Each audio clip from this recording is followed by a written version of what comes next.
사도행전 8장 마술사 시몬. 이 일을 계기로 예루살렘 교회에 무서운 박해가 시작되었다. 믿는 사람들이 모두 유대와 사마리아 전역으로 흩어졌다. 사도들만 빼고는 전부 흩어졌다. 선하고 용감한 사람들이 스데반을 묻고 엄숙하게 장례를 치러주었다. 그날 많은 이들의 눈에 눈물이 마르지 않았다. 몹시 사나워진 사울은 교회를 초토화했다. 그는 집집마다 들어가서 남녀 할 것 없이 모조리 끌어다가 감옥에 넣었다. 본거지를 떠날 수밖에 없게 되자 예수를 따르는 모든 이들은 선교사가 되었다. 어디로 흘러가든지 그들은 예수에 대한 메시지를 전했다. 빌립은 사마리아의 한 성에 내려가 메시아에 대한 메시지를 선포했다. 사람들은 그가 하는 말을 듣고 기적을 보았다. 하나님께서 행하시는 확실한 표적을 보고서 그들은 그의 말을 한마디도 놓치지 않았다. 일어서지도 걷지도 못하던 많은 사람들이 그날 고침을 받았다. 악한 귀신들이 쫓겨나면서 큰 소리로 대들었다. 그 성에 큰 기쁨이 있었다. 빌립이 오기 전에 시몬이라는 사람이 그 성에서 마술을 행했다. 그는 유명한 인물처럼 행세하며 마술로 모든 사마리아 사람들을 현혹했다. 어린 아이부터 노인까지 모두가 그의 말에 복종했다.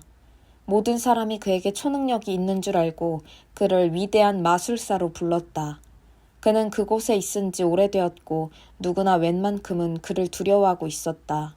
그러나 빌립이 그 마을에 와서 하나님 나라의 소식을 전하고 예수 그리스도의 이름을 선포하자 사람들은 시몬을 잊어버리고 곳곳에서 세례를 받고 믿는 사람이 되었다.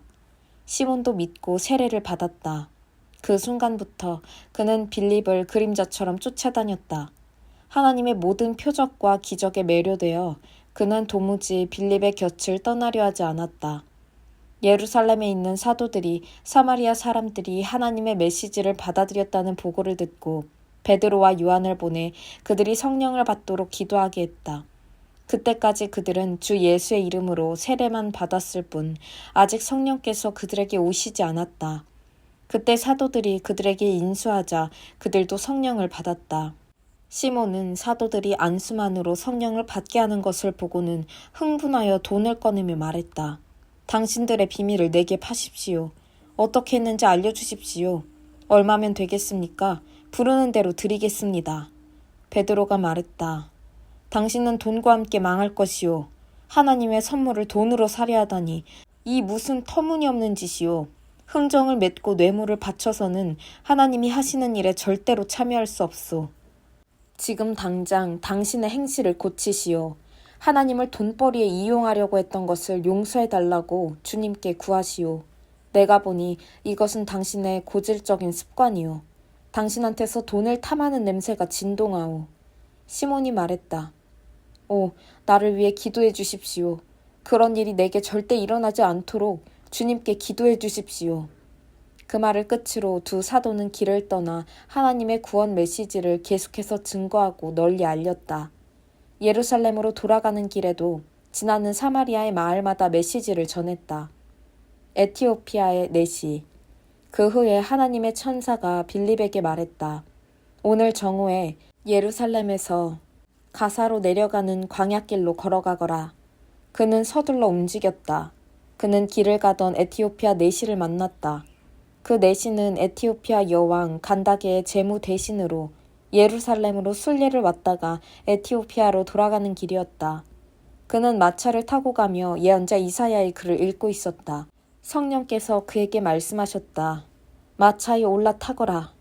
빌립은 옆으로 달려가 내시가 이사야서를 읽는 소리를 듣고 이렇게 물었다. 읽는 것이 이해가 됩니까? 내시가 대답했다. 도와주는 사람이 없는데 어찌 이해가 되겠습니까? 그러고는 마차 안으로 빌립을 청했다. 그가 읽고 있던 구절은 다음과 같았다. 도살당하러 끌려가는 양처럼 털 깎이는 어린 양처럼 잠잠히 그는 아무 말이 없었다. 공정한 재판도 없이 조롱과 멸시를 당했다. 그가 이 땅에서 격리되었으니 이제 누가 그를 자기 백성으로 여기겠는가. 내시가 말했다. 말해주시오. 예언자가 지금 누구 이야기를 하는 겁니까? 그 자신입니까? 아니면 다른 사람입니까? 빌립은 그 기회를 놓치지 않고 그 구절을 본문 삼아 내시에게 예수를 전했다. 계속해서 길을 가다가 그들은 냇가에 이르렀다. 내시가 말했다. 여기 물이 있습니다. 내가 세례를 받지 못할 까닭이 무엇이겠습니까? 그는 마차를 멈추게 했다. 두 사람은 물로 내려갔고 빌립은 그 자리에서 그에게 세례를 주었다. 그들이 물에서 올라올 때 하나님의 영이 갑자기 빌립을 데려가셨다. 그 후로 내시는 빌립을 보지 못했다. 그러나 그는 개의치 않았다. 그는 애초에 얻으려던 것을 얻었고 더없이 행복한 마음으로 길을 갈 수 있었다. 빌립은 아소도에 나타나 북쪽으로 계속 올라가면서 그 길을 따라 있는 모든 마을에 메시지를 전했다. 그는 마침내 가이사랴에 도착했다. 사도행전 9장. 눈먼 사울. 그동안 사울은 주님의 제자들을 죽이려고 바싹 추적하고 있었다. 그는 대제사장에게 가서 다마스쿠스의 여러 회당에 가져갈 체포영장을 받았다. 거기서 이도를 따르는 사람들을 찾으면 남녀를 불문하고 체포해서 예루살렘으로 데려오려는 것이었다. 그는 길을 떠났다. 그가 다마스쿠스 외곽에 이르렀을 때 갑자기 눈부시게 환한 빛 때문에 앞이 잘 보이지 않았다. 그가 바닥에 쓰러졌는데 한 음성이 들려왔다. 사울아, 사울아, 왜 나를 해치려고 하느냐? 그가 말했다. 주님, 누구십니까? 나는 너가 핍박하는 예수다. 너는 일어나 성 안으로 들어가거라. 너가 무엇을 해야 할지 말해줄 사람이 거기 있다. 그의 일행은 놀라서 말도 못하고 서 있었다. 그들은 소리는 들었으나 아무도 보지 못했다. 바닥에서 몸을 일으킨 사울은 자신의 눈이 완전히 먼 것을 알았다. 일행이 그의 손을 잡고 다마스쿠스로 데리고 들어갔다. 그는 사흘 동안 눈이 먼 채로 있었다. 그는 아무것도 먹지 못하고 아무것도 마시지 못했다. 다마스쿠스에 아나니아라는 제자가 있었다. 주께서 환상 가운데 그에게 말씀하셨다. 아나니아야. 예, 주님. 그가 대답했다. 일어나서 고든 길로 가거라. 유다의 집에서 다소 출신 사람 사울을 찾아라. 그가 거기서 기도하고 있다. 그가 방금 아나니아라는 사람이 집에 들어와서 자기에게 안수하여 다시 보게 하는 꿈을 꾸었다. 아나니아가 항의했다. 주님, 진심이 아니시겠지요.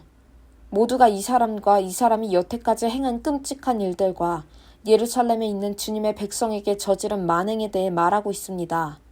이제 그는 우리에게도 똑같이 할 수 있는 권한이 적힌 문서를 대제사장한테서 받아서 여기 나타난 것입니다. 그러자 주님이 말씀하셨다.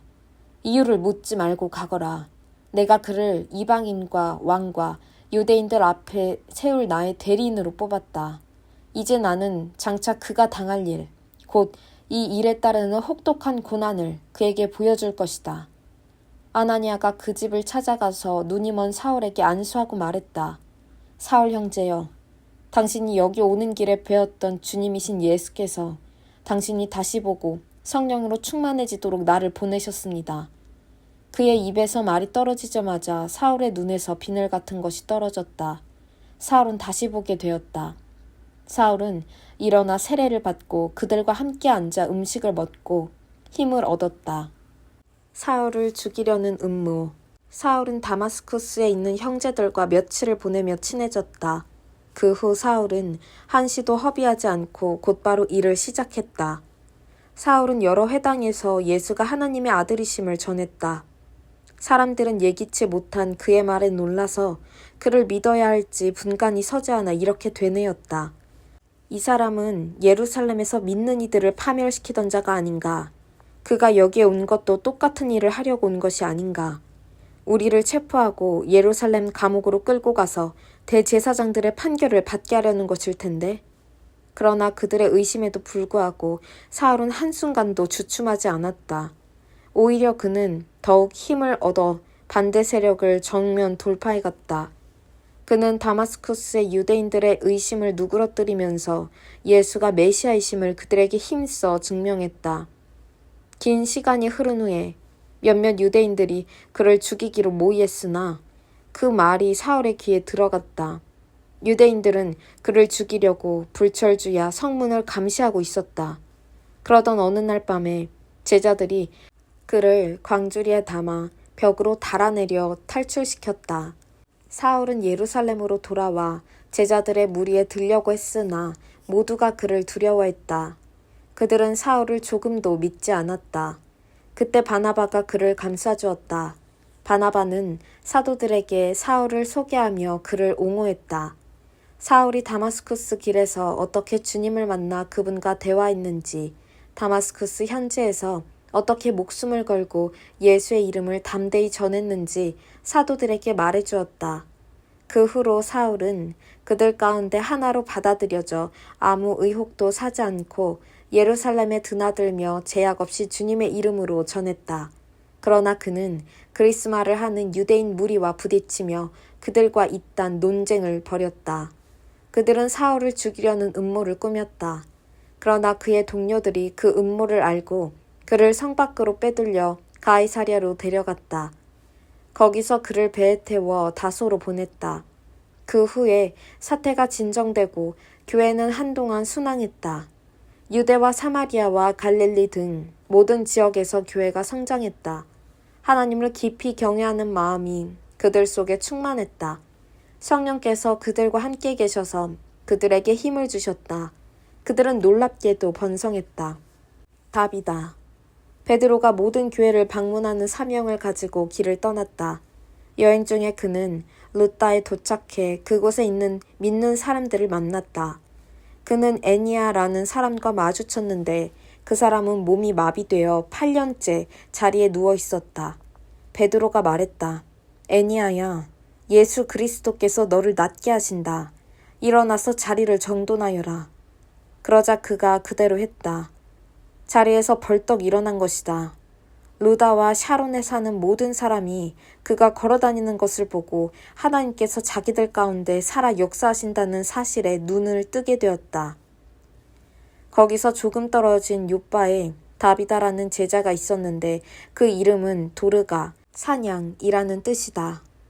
그녀의 선행과 구제는 잘 알려져 있었다. 베드로가 그 지역에 있는 동안 그녀가 병이 들어 죽었다. 그녀의 친구들이 장례를 치르려고 시신을 수습해 서늘한 방에 두었다. 마침 베드로가 인근 루다를 방문 중이라는 말을 들은 몇몇 제자들이 그에게 두 사람을 보내어 그들이 있는 곳으로 와줄 수 있는지 물었다. 베드로는 즉시 일어나 그들과 함께 갔다. 그들은 다비다의 시신을 안치해둔 방으로 그를 안내했다. 대부분 과부인 고인의 옛 친구들이 방 안에서 울고 있었다. 그들은 도르가가 살아있을 때 만들어둔 옷가지들을 베드로에게 보여주었다. 베드로가 과부들을 방에서 내보내고 무릎을 꿇고 기도했다. 그리고 시신에 대고 직접 말했다. 다비다야, 일어나라. 다비다가 눈을 떴다. 그리고 베드로를 보더니 일어나 앉았다. 그는 다비다의 손을 잡아 일으켰다. 그러고는 믿는 사람들과 과부들을 불러들여 살아난 그녀를 보여주었다. 이 일이 요빠 전체에 알려지자 많은 사람들이 주님을 믿었다. 베드로는 가죽 가공업을 하는 시몬의 손님으로 요빠에 오랫동안 머물렀다.